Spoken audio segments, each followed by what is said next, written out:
Chers téléspectateurs de Africa TV, bienvenue dans Interrogeons-nous, cette émission qui questionne les concepts pour nous aider, pour nous faciliter de nouvelles conceptualisations et certainement une utilisation plus facile de cette science-là dans nos mémoires, dans nos thèses, dans nos réflexions, dans nos livres. Bonjour, professeur Mouchili. Bonjour et merci de m'inviter une fois de plus à cette émission. Je vous en prie, professeur Mouchili. Professeur Mouchili, ce matin, nous proposons à nos téléspectateurs une réflexion sur la fonction sociale de la science. Est-ce qu'on peut penser comme ça, vous qui êtes philosophe des sciences, que la science est fonctionnaliste?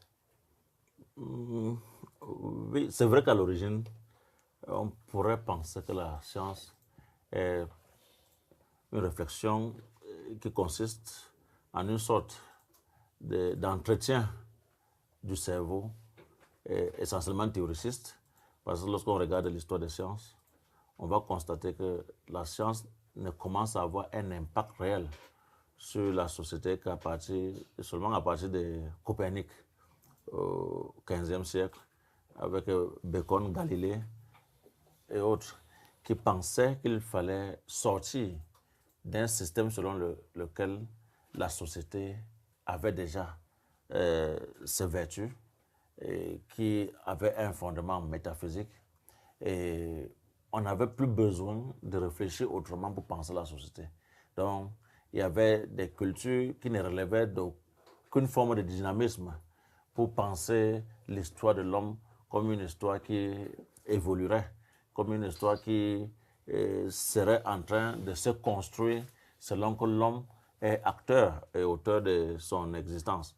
Mais avec les travaux de Galilée surtout, qui reprend les débats qui ont déjà eu lieu dans la Grèce antique, surtout avec les Ioniens qui pensaient que ce n'est qu'à partir de la science qu'on peut comprendre le monde, fabriquer même la réalité du monde, construire la perception réaliste et objective qu'on devrait avoir de ce monde. Or, il y avait une autre tendance qui était fondamentalement idéaliste, avec les idéalistes athéniens. On peut partir déjà de Pythagore, parce que c'est Pythagore qui a fait en sorte que l'idéalisme soit tellement ancré dans le système philosophique ancien. Quand Pythagore fait des études en Égypte, il apprend la géométrie en Égypte. À son retour, quand il se réinstalle en Grèce, il pense un système de mathématiques où l'on ne s'appuie pas sur la réalité factuelle pour démontrer la vérité de l'étude qu'on fait, la véracité de l'étude qu'on fait de l'espace. Au point où plusieurs générations de philosophes se sont nourris du pythagorisme pour fonder leur vision du monde. Et à l'instar de Platon, pour Platon, il n'est pas question d'avoir pour référence la nature ambiante ou l'atmosphère ou tout ce qui fait la démographie de notre univers pour penser une réflexion mathématique. Parce que pour lui, la réflexion mathématique était une science fondamentalement théoriciste. On ne pouvait pas avoir recours au monde ambiant pour trouver les moyens de résoudre les questions de géométrie. Mais comme le Moyen-Âge, avec l'avènement du christianisme, va emprunter cette philosophie idéaliste en s'appuyant très fondamentalement sur la philosophie d'Aristote, on aura l'impression que l'histoire de la philosophie consiste, ou bien l'histoire des sciences consiste à ne parler que de ce qu'on a vu chez les Grecs athéniens qui pensaient une nature à partir des fondements essentiellement métaphysiques. Donc la science, finalement, entre dans la société comme par effraction, comme un ennemi qui ne devrait pas se retrouver à un endroit, mais qui, comme un brigand, se retrouve finalement. Et cela va créer un problème dans le monde très fondamentalement chrétien du Moyen-Âge européen. Et ça va faire en sorte que l'Inquisition soit introduite dans la société et la nécessité d'avoir l'imprimatur pour être accepté comme livre pouvant être publié c'était la condition pour publier désormais. Parce que pour eux, la science venait troubler le système social établi, géré par les hommes de Dieu, parce que recevant leur commandement même de Dieu. Ça, c'est le principe du Moyen-Âge. C'est pour cette raison qu'au Moyen-Âge, la science a connu tellement de problèmes. Donc, dans un premier temps, on peut penser la science comme quelque chose qui est entré dans la société par effraction. Pourtant, c'est le ferment, le fondement, le muscle sur lequel s'appuie toute société pour connaître une dynamique historique. Disons qu'elle a dû combattre les préjugés que les humains avaient sur l'existence pour pouvoir s'imposer comme la recherche rationnelle de la vérité. Et en même temps, elle a subi ces préjugés parce que ceux qui étaient des teneurs, des pionniers de la science, avaient été victimes de l'Inquisition. Vous n'avez qu'à voir Giordano Bruno qui a été brûlé vif en présence Est-ce que dans du ce cas, on peut penser que la science est soumise aux tenants du pouvoir? Dans le contexte du Moyen-Âge. Même aujourd'hui, prof. Oui, aujourd'hui, c'est le policier qui organise le système social. Tout à fait. Oui. Et c'est l'objet de notre débat. Tout à l'heure, on va s'interroger, est-ce que la science fonctionne nécessairement dans des structures, avec des canons structurels bien encadrés, faute de quoi vous ne pourrez pas y entrer? Bon, disons que le système organisationnel de l'État se fait de manière à rendre la science épanouie ou à enfermer la science dans des locaux structurés comme dans les locaux privés, c'est-à-dire dans des systèmes qui n'ont pas d'impact sur l'ensemble de la société. Oui, parce que la science est l'activité qui nourrit la mentalité de l'homme de manière à ce qu'il ne recherche la vie que dans des systèmes démocratiques. Oui. Quand il n'y a pas de science, on ne peut pas concevoir la possibilité d'existence de démocratie.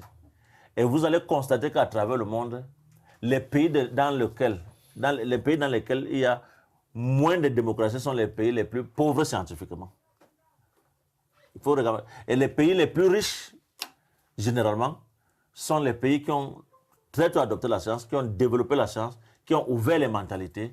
Et c'est généralement ces pays qui sont considérés comme des grands systèmes de démocratie.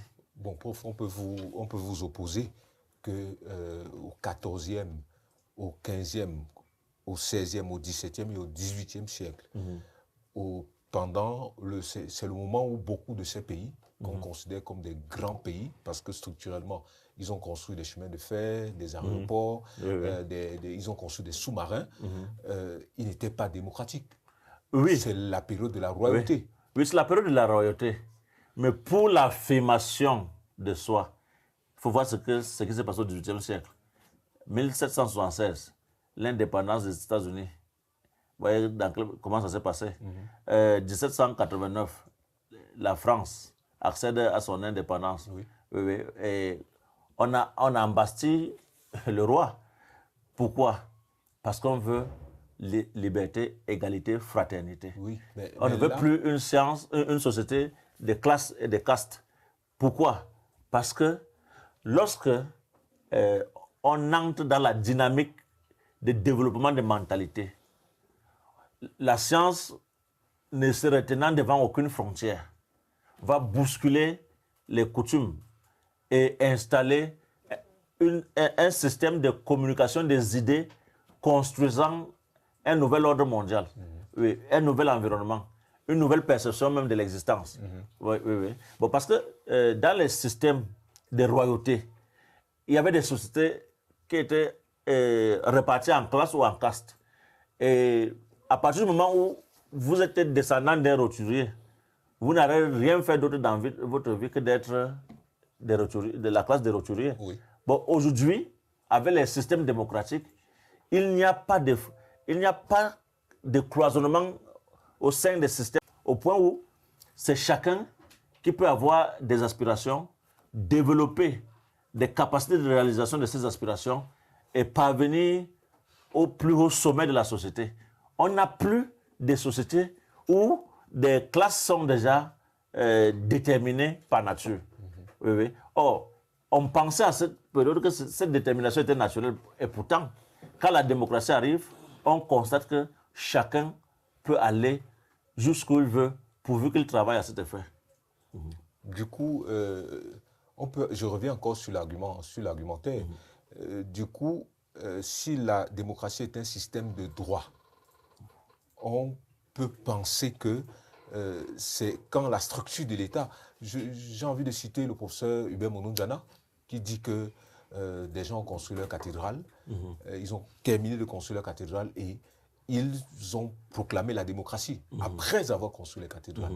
Et que nous devons prendre le temps de construire nos cathédrales aussi, peut-être pas avant de faire la démocratie, mais il faut que nous prenions du temps pour construire nos cathédrales. La démocratie n'est jamais arrivée dans un pays parce que les dirigeants le souhaitaient, quel que soit le pays que vous allez prendre un exemple. Oui. Oui. Moi, je ne pense pas qu'il faudrait absolument cheminer comme les autres. Moi, je pense plutôt que nous avons la chance de constater que des pays se développent plus rapidement aujourd'hui parce qu'ils sont démocratiques. Donc, ça veut dire nous arrivons, quand nous souhaitons notre développement, dans un monde où des exemples sont déjà établis. Voyez-vous, on va parler, prenons le cas de la Chine, qui n'est pas, comme on le dit, très démocratique. Mais la science est tellement démocratisée là-bas. Bon, la démocratie, ce n'est pas seulement le choix des dirigeants. Très bien. La démocratie est plus fondamentalement l'imposition dans la société du développement des mentalités. C'est-à-dire de la superstructure. Parce que vous ne pouvez pas souhaiter avoir des infrastructures viables si la superstructure qui pense les infrastructures n'est pas déjà développée. C'est ce que John Molley appelle la misère intellectuelle, qui est le véritable sous-développement. Voyez-vous, le sous-développement se trouve plus fondamentalement, non pas dans l'acquisition, dans l'absence des infrastructures, mais c'est davantage dans l'absence de la culture. Et la culture contemporaine doit s'appuyer sur ce qui est technique, ce qui est technologique, puisque on ne peut pas construire un État, même si on a des idées, alors même qu'on n'a pas formé la population à la réalisation de ce qu'on pense comme développement pour l'histoire d'un pays. Bon, maintenant, si on pense que la démocratie n'est pas le facteur, le facteur de libéralisation, le facteur fondamental de libéralisation des mentalités, c'est qu'on se trompe, puisqu'on n'a qu'à voir ce qui s'est passé. Pendant qu'on construisait ces temples, tout ce que vous pouvez citer, la construction n'a réussi que lorsqu'on a compris qu'il fallait admettre que le monde est en expansion, que le phénomène de la gravitation peut influencer même nos constructions. Le pape Jean XXI mort de suite de sa négation de l'opportunité d'accepter la science. Quand on construisait son palais, le pape Jean XXI n'a pas accepté que les ingénieurs orientent la toiture selon que cette toiture pourrait résister aux différents vents, aux différentes intempéries. Oui. Mais en 1277, la toiture de son palais est tombée sur sa tête, il en est mort. On ne parle pas tellement du pape Jean XXI, mais il est mort de suite de la négation de la science. Qu'est-ce qu'il faut donc faire? Il faut accepter que la science évolue si on veut construire un beau palais. Voyez-vous? La science a donc une fonction sociale. Fondamentale. Parce que la science est le principe de la dynamique des sociétés contemporaines. Pourquoi je le dis? Selon que les sciences avancent, nos sociétés se restructurent en fonction des données nouvelles qu'inventent ces sciences. Aujourd'hui, la science la plus fondamentale de toutes ces sciences, c'est les sciences physiques. Parce que la science physique, dès lors qu'elle a introduit dans sa démarche le raisonnement mathématique, est devenue une science qui a inventé le monde dans lequel nous nous trouvons. Voyez-vous, dans aucune société, on va ignorer le principe du nom, des points cardinaux. Quand vous parlez du nom, le nom est défini par les sciences physiques. Le nom n'existe pas en soi. Le sud n'existe pas en soi. Le calcul du temps. Je ne crois pas que c'est un moment de la journée qui a décidé de vous dire « appelez-moi à midi ». Non. C'est les physiciens qui ont gradué, mesuré le monde et pensé un système qui pourrait permettre que, quelle que soit la distance qui pourrait nous séparer les uns des autres, on peut savoir quelle heure il fait, quel temps il fait, selon qu'on est au nord ou au sud du monde. Je prends toujours l'exemple de l'équateur. L'équateur, c'est une ligne imaginaire. Les fuseaux horaires n'existent pas, factuellement. Mais on ne peut pas penser le monde sans les fuseaux horaires, sans les longitudes, sans les latitudes, sans l'équateur. On ne peut pas se désolidariser du système des hémisphères. Voyez-vous? Et vous voyez que dans les deux hémisphères, les mêmes choses se répètent. Si on a dans l'hémisphère nord le Sahara occidental, qui est le désert, on a dans l'hémisphère sud le Sahara du Kalahari. Voyez-vous? Et il y a les deux pôles, l'Antarctique et l'Arctique, avec les mêmes configurations climatiques. Vous qui avez publié La pluralité des rationalités, est-ce que cette science-là s'exprime comme une science dite universelle ou alors une science qui peut avoir des expériences particulières de part et d'autre? Non, la science est fondamentalement universelle. Pourquoi? Parce qu'elle repose sur des critères d'objectivité. Et ces critères d'objectivité sont la logique, qui est le premier principe caractérisant la démarche scientifique au niveau du système d'argumentation. Le principe d'universalité, qui signifie que même si c'est à partir de votre subjectivité que vous avez été déterminé par une intuition qui vous amène à faire une recherche, à partir du moment où il n'existe pas d'autre subjectivité capable de remettre en question ce que vous avez pensé, alors ça devient un principe d'universalité. L'universalité ne se sollicite pas, elle s'impose de par la démarche scientifique. Et puis, le principe de nécessité. C'est-à-dire, dans une logique argumentative, le raisonnement du point de départ jusqu'à la fin, les propositions doivent s'enchaîner de façon nécessaire, de manière à ce que si une proposition ne suit pas logiquement la première, alors la conclusion ne pourra jamais être celle à laquelle on s'attend et ça va signifier raisonnement non valide. Et parce que le raisonnement est non valide, le principe de nécessité n'est pas respecté et il n'y a pas science. Ça veut dire quoi? Ça veut dire que si nous prenons cette machine devant nous pour observer les choses, si nous nous mettons tous au même endroit, on verra tous la même chose. Ça veut dire que c'est l'homme, dans sa position, qui pense et définit le sens du monde et de la vie. Voyez-vous? Et cette position ne peut être que scientifique. S'il fallait que chacun pense son nom, que chacun fabrique sa pendule, moi je serais peut-être à 6 heures parce que je souhaite encore dormir, quand vous serez déjà à 15 heures parce que vous êtes fatigué de travail. Donc ça veut dire que l'intuition, ou alors notre psychologie, notre fonctionnement interne et mental ne peut pas être l'instance qui définit le temps sans être en accord avec d'autres sujets qui, à leur tour, pourraient faire la même chose. Voyez-vous? Bon, mais on a spatialisé le temps, c'est-à-dire sortir le temps d'un vécu interne et intime à notre mental pour en faire une réalité objectivable qu'on constate à partir de la division du monde en un ensemble de fuseaux horaires. Voyez-vous? On a des zones dans le monde où il y a des semaines par 7 jours à 8 jours. Et les gens fonctionnent comme ça en fonction des langues, de la langue qu'ils pratiquent, en fonction de la disposition de leurs activités. Oui. Est-ce que cette universalité ne doit pas être une universalité a posteriori? Non, pas nécessairement. Si vous décidez d'avoir des semaines de travail de 8 jours, ça ne signifie pas que le monde a changé de façon de fonctionner. Ça ne signifie pas que vous avez inventé un nouvel instrument de graduation du temps. Vous avez peut-être, et c'est ça le problème peut-être d'un environnement comme celui de l'Afrique, vous avez peut-être deux systèmes. C'est-à-dire que vous fonctionnez dans votre langue, puisque la langue exprime le monde, dans votre langue, dans votre manière de penser. Vous fonctionnez dans votre contexte sur 8 jours et vous respectez tout simplement ce que l'ensemble vous impose. Il n'est pas... C'est pour la raison pour laquelle je pose la question de savoir si l'universalité de la science ne doit pas être une universalité a posteriori. Non. De la mise sur point des hypothèses jusqu'à l'obtention d'un résultat. Le principe de réalisation des hypothèses est la même pour tous selon qu'on se trouve au nord du monde, au sud, à l'est ou à l'ouest. Voyez-vous, qu'est-ce qui peut être varié?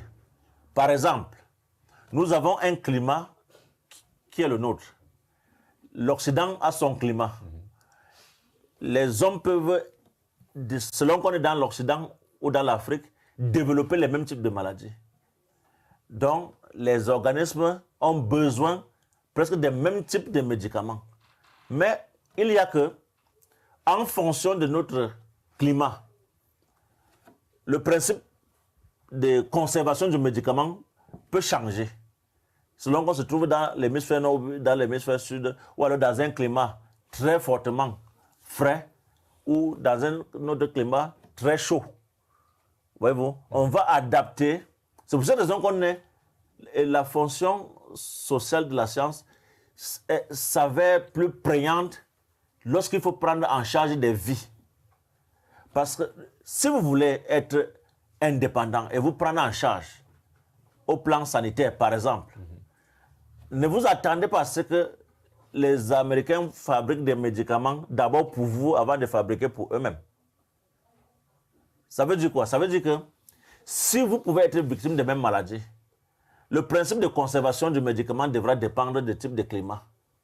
Alors, si nous voulons être prioritaires par rapport à notre propre prise en charge au plan sanitaire, il faut déjà nécessairement développer notre industrie pharmaceutique de façon à ce qu'on se dise que même si on peut bénéficier de l'assistance technique d'un autre pays, nous-mêmes avons déjà un mécanisme scientifique nous permettant de faire des médicaments qui s'ajustent aux normes climatiques de chez nous. Dans ce cas, on peut penser que la fonction sociale de la science est particulière. Non, la fonction sociale de la science n'est pas... Bon, ça, la particularité ici ne détermine pas le mode d'effectuation scientifique qui donne lieu à l'obtention du médicament. En effet. Oui. Parce que si le même Américain quitte l'Amérique pour venir s'installer au Cameroun et qu'il vit notre climat, il ne va pas se soigner avec les médicaments fabriqués en Amérique, puis ça ne cadre pas avec le climat dans lequel il est. Tout à fait. Oui. Parce qu'au niveau de la structure génétique de l'homme, du mécanisme fonctionnel de la vitalité, nous sommes tous les mêmes. Sauf que le contact avec l'environnement peut susciter d'autres caractères secondaires selon qu'on est dans le froid, selon qu'on vit dans le froid ou dans des climats extraordinairement chauds. Voyez-vous? Mais au départ, tous les hommes appartiennent aux mêmes critères. C'est-à-dire, ce sont les mêmes critères biologiques qui déterminent la vie de tous les hommes.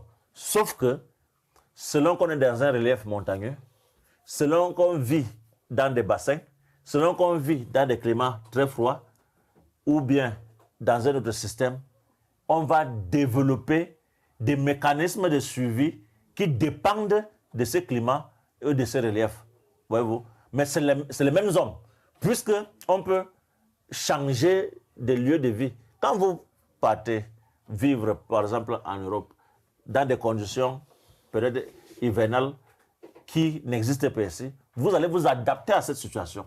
Voyez-vous? S'il y avait des particularités d'hommes, cet interchange de lieux de vie ne serait pas possible. Parce qu'on serait biologiquement lié à un système environnemental duquel on ne peut pas prendre son indépendance ou bien son autonomie. Alors, comme un poisson qui ne va jamais s'adapter à un milieu sec. Voyez-vous? Bon, l'homme est différent par rapport à ces animaux qui ont du mal à survivre quand la forêt est coupée ou bien quand on a sorti un poisson de l'eau. Prof, hier ou avant-hier, il y a eu la dissolution du conseil scientifique qui a présidé la France pendant 2 ans, le conseil qui a géré le temps du Covid. Il a arrêté, je crois qu'il a arrêté ses fonctions hier ou avant-hier, comme ça. Est-ce que, pour que la science ait ou bien bénéficie de sa fonction sociale, le politique ne doit pas avoir comme instrument de travail la science ou le comité, un conseil scientifique, pour quelque raison que ce soit? Absolument, le politique ne peut pas ne pas avoir des tentacules dans tous les domaines d'activité dans un État. Pourquoi? Parce que gérer les affaires de la cité consiste à savoir comment se constitue cette cité. Comment on peut nouer des partenariats avec d'autres États par rapport à l'exploitation peut-être des manganèses si on sait que notre ressource, on n'en a pas.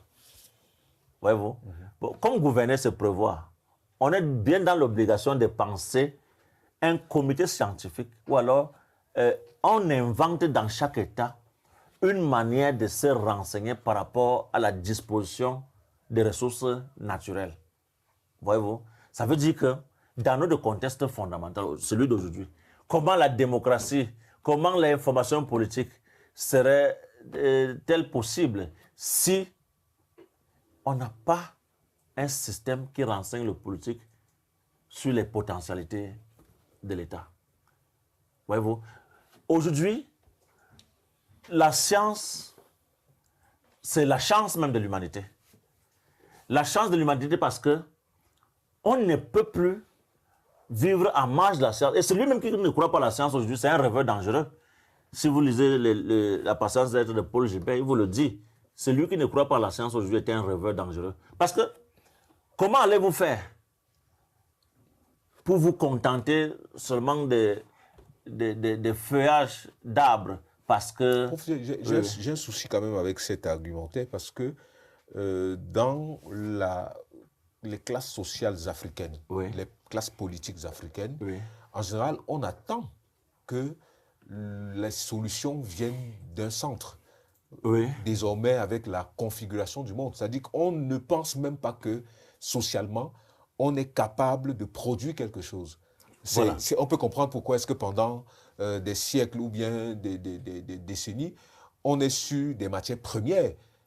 C'est à ce niveau qu'il faut dire, plutôt qu'au niveau de la politique, il ne veut pas indexer le politique, Oui. de la politique, qui s'effectue dans le système démocratique ou démocratique libéral en encourageant l'initiative individuelle.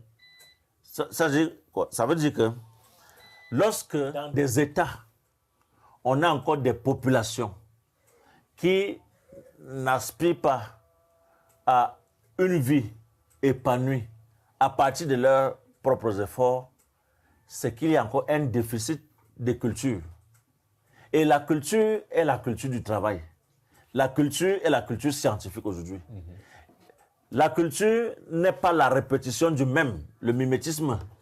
Ce n'est pas la routine.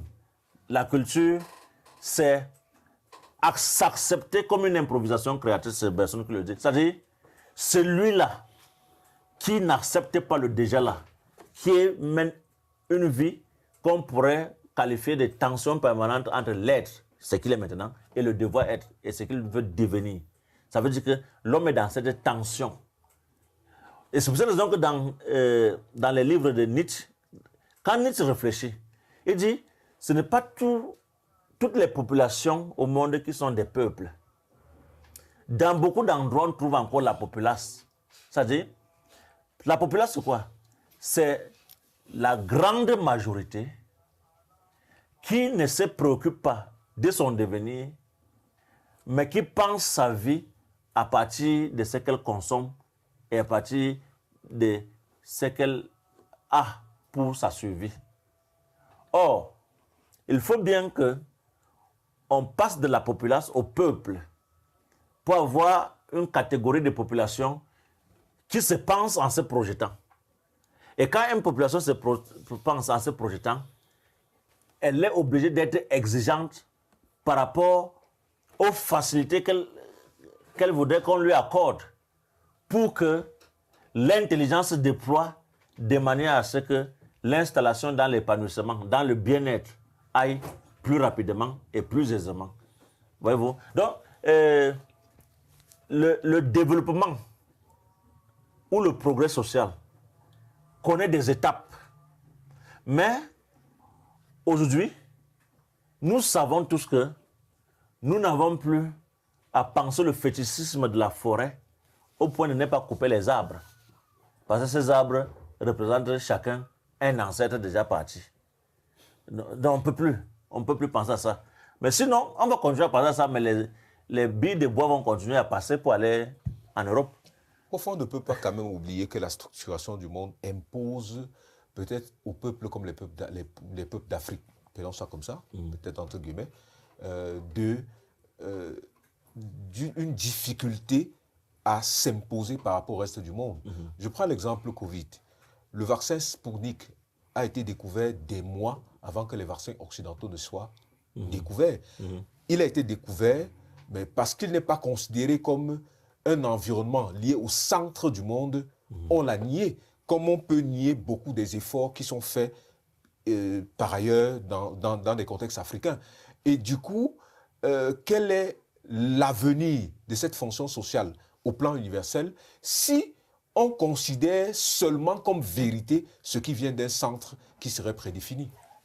C'est encore là le déficit éducationnel qu'on devrait déplorer. On n'a pas à aller chercher un centre du monde. On a à être le centre du monde. Parce que nous évoluons parfois comme si il y avait un centre quelque part. Non. Il y a que des gens sont devenus par eux-mêmes le centre. Donc l'homme ne doit pas être au centre. L'homme doit être le centre. Et c'est ça on a connu cette même problématique dans la perception chrétienne du monde. On se disait, si Jésus est né sur la terre est dans le centre du monde et par conséquent, la terre ne peut pas bouger. C'est les autres astres qui tournent autour de la terre. Jusqu'à ce que Copernic vienne leur dire ce qu'Aristarque de Samos avait dit pendant l'Antiquité grecque était vrai. La terre tourne. Bon, maintenant, si Jésus est né ici sur la terre, c'est qu'il est né en périphérie et par conséquent, on peut décider de faire la périphérie le centre. Oui. Ça veut dire que il n'y a pas de déterminisme a priori qui ferait en sorte qu'on constate les choses. On a à faire en sorte que nous soyons l'origine de la signification des choses. Bon, maintenant, si nous sommes en retard, ça veut dire qu'on accepte d'être des esclaves du monde. Et vous savez à ce sujet ce que Thomas Sankara dit. L'esclave qui refuse d'assumer sa révolte ne mérite pas qu'on s'apitoie sur son sort. Donc ça veut dire que on doit tout faire pour devenir le nouveau centre. Pas pour devenir ceux qui distribuent la matière première et pleurnichent parce qu'ils ne sont pas aussi développés. Non. On peut... Qu'est-ce qu'il faut encore à l'Afrique aujourd'hui pour connaître cette expansion économique? Rien. En dehors de la volonté, peut-être. Mais la volonté politique? Oui, la volonté est fondamentalement politique. Mais il faut savoir que le politique n'est pas celui qui anticipe quand il est sûr de conserver son pouvoir. Le politique, généralement, subit une sorte de pression qui ne consiste pas en la révolte, mais à la dynamique des mentalités qui s'éveillent. Parce que, comme le politique a une fonction régalienne, s'assurer de l'éducation du peuple. Vous ne pouvez pas vous assurer de l'éducation du peuple et ne pas tenir compte de ce qu'ils sont devenus après avoir été éduqués. Prof, moins 3 ou moins 4 siècles avant notre ère, avant la comptabilité du calendrier actuel, Platon criait déjà que la société serait mieux gouvernée si le philosophe avait le pouvoir. On est pratiquement dans la même situation, c'est-à-dire qu'on s'interroge toujours sur ce qui gêne nos sociétés pour que l'homme soit heureux, si on peut dire ça. Non, on n'est pas dans la même situation. Le philosophe gère, même s'il ne donne pas les commandements ou les ordres. Le philosophe gère parce qu'il a pensé la politique. Il a l'esprit de loi avec Montesquieu. Est-ce que ceux qui gèrent, même s'ils ne sont pas des philosophes, ne mettent pas en application cet esprit de loi? Pas toujours, prof. Oui, non, pas dans les faits. Mais au moins, c'est que dans chaque pays, il y a un pouvoir judiciaire, il y a un pouvoir exécutif et il y a un pouvoir législatif. Voyez-vous? Bon, maintenant, il faut savoir pratiquer un système éducatif qui consiste en une remise en question permanente de nos égoïsmes. Et vous savez, c'est la nature humaine. L'homme est né égoïste, l'homme est né méchant, l'homme est né violent. La paix existe parce que l'éducation est née. La paix existe parce que, fatigué de guerre, on décide de prendre du repos. L'homme n'est pas un être pacifique. C'est la guerre qui est le propre de l'homme. Ce n'est pas la paix. La paix est artificielle. La paix résulte d'un ensemble d'accords entre les hommes. Vous voyez que plus les forces de l'ordre sont nombreuses, moins il y a d'altercation. Mais moins ils sont présents, moins ces forces sont présentes, plus on est en danger. Vous voyez, quand dans un endroit, on a l'impression qu'on a remis en question l'État, vous pensez que la propriété peut encore exister? La propriété ne peut plus exister. Qu'est-ce que vous garantit? Qu'est-ce que vous avez comme garantie vous permettant de dire que cette table vous appartient quand il n'y a pas la loi? Il n'y a pas de garantie. Si on admettait que pendant 45 minutes, dans tout le monde entier, il n'y aurait plus de loi, il n'y aurait plus de droits. Hein? Vous savez ce que vous allez faire à toutes ces femmes qui vous ont refusé en temps? Il faut tenir compte de... il faut peut-être repenser la fonction sociale de la science. Non, la fonction sociale, la science n'a même qu'une fonction sociale. La science n'a pas d'autre fonction en dehors d'être le moteur de la dynamique de la société. C'est la science aujourd'hui qui est le talon des valeurs permettant de classer les sociétés des meilleures jusqu'à ces nations qui balbutient encore au niveau scientifique. Prof, est-ce qu'on peut envisager la fonction sociale de la science comme la structure, dans une structure organisationnelle qui voudrait que tout ce qui est science s'intègre? C'est même plutôt la science qui, en évoluant, restructure la société. Voyez-vous, la société, qu'on le veuille ou pas, dans la société, on pense qu'il y a des riches, il y a des pauvres. Mais je dis riches au sens premier, au sens propre du terme. Hein. Oui. Il ne s'agit pas d'avoir un magasin d'argent pendant que toute la population est au chômage, non. Il s'agit de la richesse selon que, parce on crée des conditions d'épanouissement de l'ensemble. Parce que l'homme ne vit pas seulement, il vit et fait vivre. Il est un être individuel et collectif. Et parce qu'il est un être individuel, il doit s'assurer de sa survie. Ça, c'est au niveau des besoins élémentaires. Mais maintenant, le besoin n'est plus élémentaire quand vous allez au-delà de votre seule survie pour penser la vie des autres et en vivant dans une société, par exemple, comme un créateur d'emplois. Ouais. Ce n'est pas parce qu'on a fêté son premier milliard ou son quatrième milliard qu'on est devenu riche. Non, non. C'est parce qu'on a créé des sociétés. On a permis à des personnes, même si c'est pour augmenter notre bénéfice, il y a au moins que des familles qui auraient pu vivre, croupir sous la misère, sous la famine, en sortent. C'est-à-dire ces familles réussissent à s'établir comme des êtres humains dignes et qui peuvent aspirer à plus.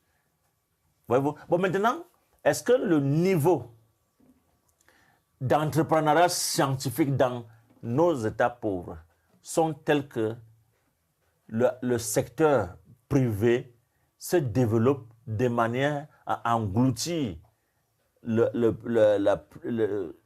plus grand nombre au niveau des ressources humaines qui auraient pu peut-être vivre dans le chômage, mais parce que le secteur privé se déploie avec les entreprises, petites et moyennes entreprises, comme on dit tous les jours en politique, et petites et moyennes industries, et qui embaucheraient la population active en fonction de la qualité des ressources humaines recherchées. Alors, dans ces conditions, ouais, quand je regarde les pays comme la France, les États-Unis, vous allez voir que de moins en moins, les jeunes poursuivent des études très longues. Parce qu'on est pressé d'arriver à sa tâche fonctionnelle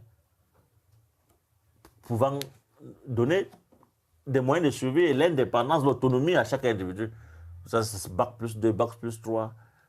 Mais vous verrez que quand il y a un grand nombre de personnes dans un pays, chacun poursuivant les études les plus longues, c'est parce qu'il y a aussi beaucoup de chômage. C'est le temps de trouver pendant que, quelque chose à faire. Pour ne pas qu'on reste à la maison.